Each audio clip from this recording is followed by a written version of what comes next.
Hey guys, let's get more news about Steelers, but first, don't forget to subscribe and leave your like. Wild trade pitch sees Steelers reacquire quality second WR target. The Pittsburgh Steelers could badly use a wide receiver upgrade before the NFL trade deadline passes. The Carolina Panthers should be an obvious seller, and they have a wideout averaging 6 catches and 76.5 receiving yards with 3 touchdowns over the past 4 games. That sounds like a match made in heaven. The issue is that receiver is Deontay Johnson, a player that, by NFL rule, the Steelers cannot acquire via trade this season. The question of whether Johnson can return to Pittsburgh surfaced when Bleacher Report's Christopher Knox named the Steelers a potential suitor for Johnson on October 16. The Steelers might want to try reacquiring Johnson, whom they traded to Carolina for cornerback Dante Jackson in the offseason, wrote Knox. According to ESPN's Jeremy Fowler, the Steelers had a strong interest in Adams, who is now off the table. Last season in Pittsburgh, Johnson posted 51 catches for 717 receiving yards and 5 touchdowns in 13 games. He had 391 receptions, 4,363 yards, and 25 touchdowns over 5 seasons with the Steelers. Through 6 weeks, he's on pace for more than 80 catches and 950 receiving yards along with a career high in receiving touchdowns in 2024. Knox concluded that Johnson would be at worst a quality second target in another NFL offense. However, under league rules, the Steelers are not eligible to trade for Johnson before the 2024 NFL trade deadline because they traded Johnson to the Panthers in March. It would be very odd to see the Steelers trade for Johnson about 7 months after they shipped him to the Panthers. As it turns out, it's not permitted. In March, the Steelers sent Johnson to the Panthers for cornerback Dante Jackson. Pundits were critical of the move for the Steelers when it occurred. But Jackson has played well, leading the team with 6 pass defenses and 3 interceptions. Since the Panthers benched Bryce Young for Andy Dalton at quarterback, Johnson has also shinned. The veteran receiver has surpassed 75 yards and scored a touchdown in 3 of his past 4 games. With the Panthers falling out of the NFC South because of their 1-5 record, Johnson could find himself on the trade block the next couple weeks. Even if he is, though, the Steelers cannot reacquire him. NFL Network's Ian Rappaport posted a picture from the league rulebook on September 30. In the picture, the rulebook read, "A player who has been traded cannot return to the club that took such action until 2 seasons have elapsed, including the season of the year in which he left the club." There are 2 exceptions to this rule. Both of the exceptions involve the traded player being waived or released by the team he was traded to.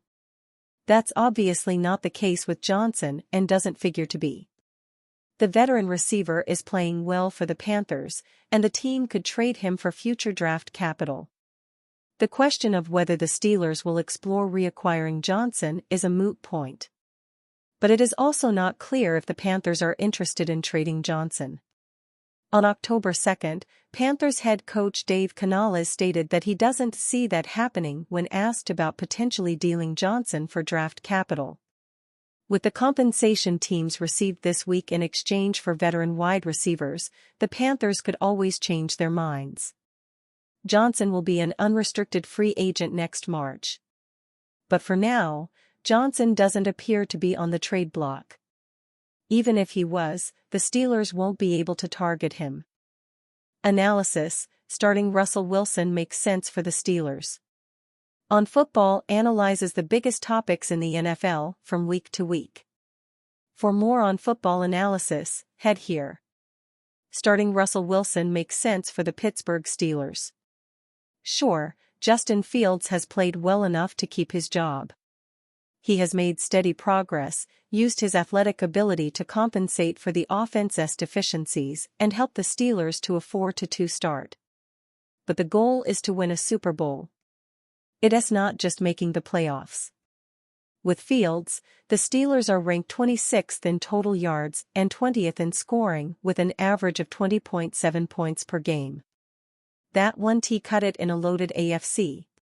The Steelers have been held to 20 points or less in 4 games, but are winning because they have a stingy defense led by superstar TJ Watt.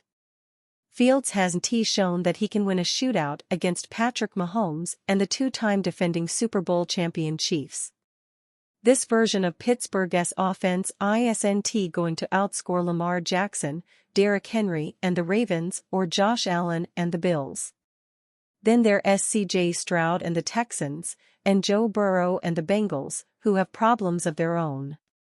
Justin has been really good, and we've been really good at times, but not to be confused with great, Steelers coach Mike Tomlin said this week. This is a competitive league. We're trying to position ourselves to be that team, and we got to play with talent with which we haven't had an opportunity to play. So we're going to potentially explore those things. Sometimes it doesn't necessarily have anything to do with what Justin has done or has not done. Justin has been an asset to us. Last week, for example, his ability to utilize his legs, by design and by ad-lib, was a significant component of that game. He rushed for 50-plus yards and 2 touchdowns in game, and so we're appreciative of that. We're appreciative of how he's taking care of the ball, but we're just looking at all the people at our disposal the same way that we do at any position. Wilson beat out Fields for the starting role in training camp. A calf injury forced him to the sideline and Fields took advantage of the opportunity. He has completed a career-best 66.3% of his passes for 1,106 yards with 5 touchdown passes and 1 interception. His 93.9 passer rating also is a career high, but that's 15th among QBs. Fields also has rushed for 231 yards and 5 scores. His scrambling ability gives Pittsburgh's offense an extra dimension that helps make up for a lack of big-time playmakers. But Wilson isn't exactly a statue in the pocket, even as he nears age 36. Fields, to his credit, isn't complaining. He has to be ready to go if Wilson struggles.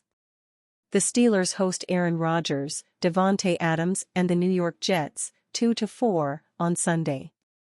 I don't think I've played good enough, if I am being real with you, if I am being real with myself, Fields told reporters Thursday.